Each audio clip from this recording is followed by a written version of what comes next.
കുറച്ച് ദിവസം കഴിഞ്ഞപ്പോൾ സ്വപ്നേച്ചിയുടെ വക അടുത്ത പ്രശ്നം എന്താണെന്നറിയോ?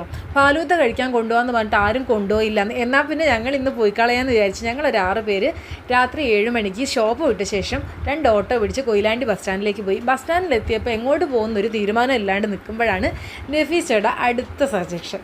എന്താണെന്നറിയോ? നഫീസയുടെ ഒരു ഫ്രണ്ടിൻ്റെ ഷോപ്പുണ്ട് തൊട്ടടുത്ത് തന്നെ. കൊയിലാണ്ടി ബസ് സ്റ്റാൻഡിൽ നിന്നും കോഴിക്കോട് ഭാഗത്തേക്ക് തിരിയുമ്പം ഒരു 3-4 ഷോപ്പ് അപ്പുറം ഇടത് ഭാഗത്തായിട്ട് ഓക്സി എന്ന് പറയുന്ന ബേക്കറി ആൻഡ് കൂൾ ബാർ. അവിടെ പോകാൻ മൂപ്പര് കണ്ടെത്തിയ ഏറ്റവും വലിയൊരു കാരണം എന്താണെന്നറിയോ? എല്ലാവരുടെയും 110-120 രൂപ ഫാലൂദയ്ക്ക് വില വരുമ്പം ഓക്സിയിൽ വെറും 90 രൂപ മാത്രമാണ് ഇതിൻ്റെ റേറ്റ്. അങ്ങനെ ഞങ്ങൾ അവിടെ എത്തി 6 ഫാലൂദയ്ക്ക് ഓർഡർ കൊടുത്തു. കുറച്ച് റേറ്റ് ആയെങ്കിലും ഫാലൂദ വന്നപ്പോൾ ഞങ്ങൾ നല്ല ഹാപ്പിയായി. കാരണം റേറ്റ് മാത്രമേ അവിടെ കുറവുള്ളൂ. അതിലുള്ള ഐറ്റംസിനൊന്നും ഒരു കുറവുമില്ല കേട്ടോ. നട്ട്സും ചോക്ലേറ്റും ഐസ്ക്രീമും ഒക്കെ ആവശ്യത്തിന് തന്നെ അതിലുണ്ട്. സമയമില്ലാത്തതുകൊണ്ട് ആസ്വദിച്ച് കഴിക്കാൻ പറ്റിയില്ലെങ്കിലും പെട്ടെന്ന് തന്നെ ഫാലൂദ കഴിച്ചിറങ്ങി.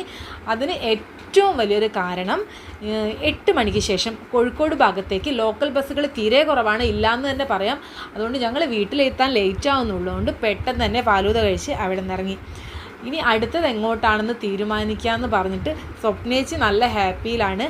അടുത്തത് വയനാട്ടിലേക്കൊരു ട്രിപ്പ് പോയാലോ എന്നുള്ള ആലോചനയിൽ ഞങ്ങൾ ബസ്സിലേക്ക് കയറി.